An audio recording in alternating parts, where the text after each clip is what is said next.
For this movie analysis project, my group and I decided to watch and analyze 500 Days of Summer, starring Joseph Gordon-Levitt and Zooey Deschanel. 500 Days of Summer is told through a series of non-linear flashback sequences in which the main character Tom, played by Joseph Gordon-Levitt, reflects on the peaks and valleys of a recent disastrous relationship with his ex, Summer, played by Zooey Deschanel. Tom is portrayed as a hapless romantic who believes that happiness can only be achieved once you find your proverbial soulmate.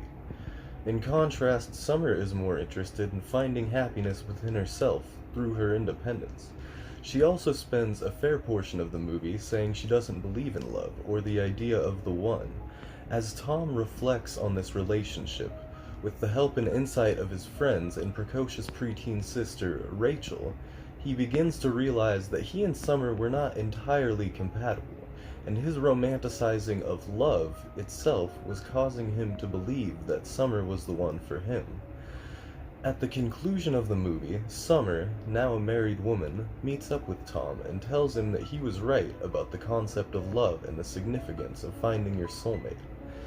The film ends with Tom meeting a woman named Autumn and asking her out, allowing you to draw your own conclusions as to whether or not she would be the right person for him. During this video, my group and I will be discussing the communicative strengths and limitations of the characters Tom, Summer, and Rachel. Thank you. The character Summer, played by Zooey Deschanel, made mostly good communicative choices throughout the film. The first of which being that she showed interest and asked questions to Tom early on in their relationship. In one scene, she and Tom sat on a park bench and Tom tells her things about architecture. She asks follow-up questions about what makes the building special. According to Chapter 8 of our book, this is an example of a healthy way a relationship transitions from the stage of experimenting to intensifying. She is also great at using self-disclosure as a means of relationship development. In one scene, she tells him very personal things about her childhood that she's never told anyone, and that allows Tom to feel closer to her. At the end of the movie, she tells Tom not to give up on finding a soulmate. While doing so, she holds Tom's hand. According to the Journal of Sex and Marital Therapy, holding hands improves the quality of communication and promotes positive feelings between couples. The only way I think Summer communicated poorly was in not properly defining her relationship with Tom and not checking in on how he felt throughout the relationship. In a pivotal scene, Tom punches a man in the face for coming on to Summer. If she had employed the stop, think, listen, communicate method of conflict resolution, they could have sat down and had a talk about why she did it. And if she had known he needed a more defined relationship, she could have better defined it or broken it off entirely if that was her wish. Later, during the climax of the movie, when she's breaking up with him, she's describing how unhappy their relationship is, and Tom is surprised by this fact. So that would be my advice to Summer. Define the relationship better, and speak up if you're unhappy. Hello everybody, my name's Bobby. The character I choose to analyze was Tom. He is the main character of the movie, and he falls in love with this girl named Summer. A little background before we begin about Tom. He is kind of a nerd, just a little bit, but he makes it work for him. He also works at a card reading company. He's been working there for some time. So now I'm going to be discussing their strength and limitation in the relationship using stages from Chapter 8 in our textbook. So let's get right into it. The introduction, or the interest phase, if you will, I felt was pretty good. They met at work, so they have at least something in common, right? They both work at the same place. So that was smart of Tom. And then the next stage is the experimental stage, the experimenting phase. I believe this started when Summer kissed Tom, and then after that, they went to the interest stage, where they go on nice little dates. I remember they went on a date to IKEA, a bunch of picnics, and then they even had a good bonding stage. Tom really broke down Summer's walls, and Summer told Tom she has never told anyone before. But however, this kind of starts going downhill from here. The reason why I believe it starts going downhill is because they really messed up on their integrating phase. This is where you introduce yourself, where it would just be a simple post. telling your friends and family that you guys are officially a couple. They had a little altercation with this. One scene in particular is when Summer and Tom were at a bar. A guy hit on Summer. Summer respectfully declined a drink from him, and then he got a little mad, started making fun of Tom, saying that if Tom's your boyfriend, you could do so much better. This obviously infuriates Tom, so he got up, punched the guy in the face, felt pretty good about himself, but then unfortunately, that guy punched him back, and Tom got a little knocked out. Anyways, we fast forward to Summer's house, and Summer gets really mad at Tom, saying, why'd you fight him? That wasn't cool. And Tom got defensive, saying that you're my girlfriend. That's what I'm supposed to do. And she got very defensive, saying that they aren't exclusive. They aren't boyfriend and girlfriend yet. And that really affected Tom. However, though, after they had a little argument, they talked about it. They realized that they wanted to be boyfriend and girlfriend and exclusive. Shortly after, when they became boyfriend and girlfriend, they unfortunately hit the stalling stages. This is where they had a bunch of little arguments and they weren't really moving forward, right? Very tragic. And then this led them to their growing apart stage, where they didn't like each other anymore. They tried to avoid each other. And then that tragedy led to their termination stage. This is where, unfortunately, Summer breaks off with Tom at dinner. However, she still wanted to be friends. As you can imagine, this broke Tom's heart. He thought that she was his soulmate, that she's the one, that they're going to get married and live happily ever after. However, that did not happen. When she got broken up as friends, they really never got back together.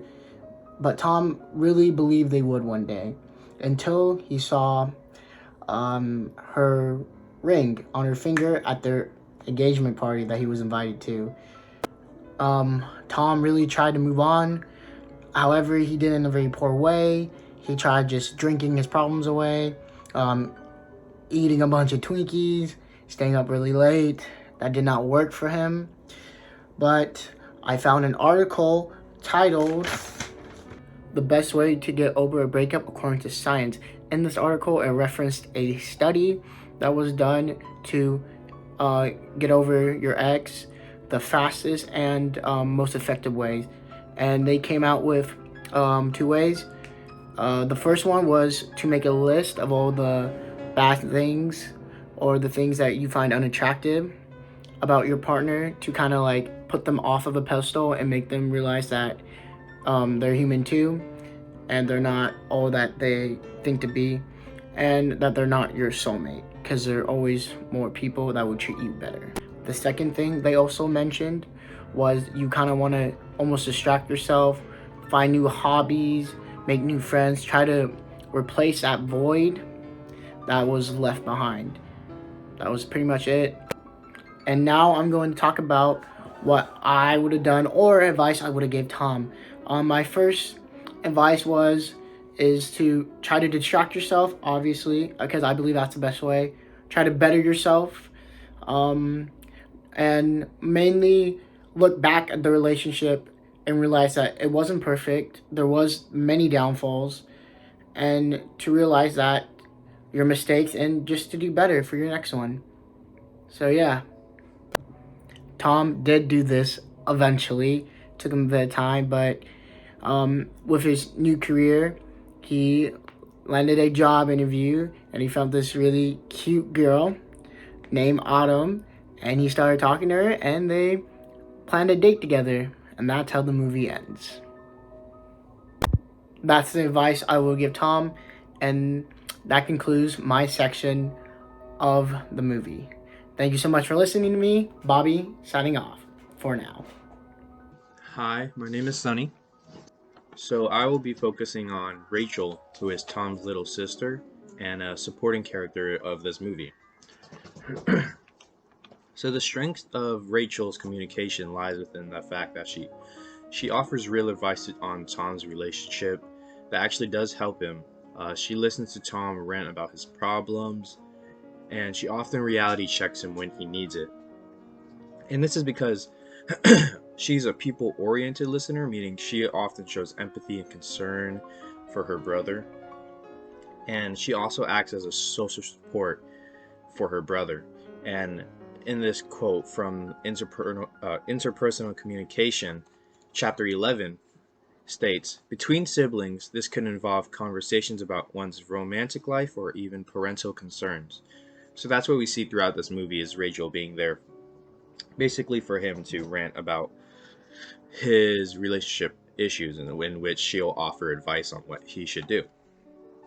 So I would say those are her strengths, but her limitations lie within that her words can be a little too real and a little harsh. And this is the fact that she can be overly expressive, I feel like. So in the one scene where she is helping Tom and giving him advice on what he should do to ask Summer about the relationship, she states near the end of the conversation, "Just don't be a pussy." And this can be seen as harsh, even though it might offer a little reality check. I just still didn't think it was needed, and I know it's a comedic movie, but still, it could do harm to esteem. So here's a quote from a scholarly article called "We Got to Figure It Out: Information Sharing and Siblings Negotiations of Conflicts of Interest" by Ram and Ross. "When brothers and sisters interact, they may do so both negatively and positively. They may fight, play with, teach, or encourage each other. These interactions allow for the development of a variety of skills, including language, as well as moral and emotional maturity." So I chose this quote because often we'll see, when they interact, it's mostly positive, but I feel like the little, when she said that, it was a little negative and, like I said, not needed, but it did offer emotional maturity when he did go to actually ask Summer a question about the relationship. So it did help, even though still a limitation within her words. So some recommendations I would make for her communication choices were one of them is her listening response is usually advisory, meaning she will often counsel and recommend information that will help Tom. And this is okay, but it's often not like the best solution, and if not, let's say, responded to right, it can be harmful.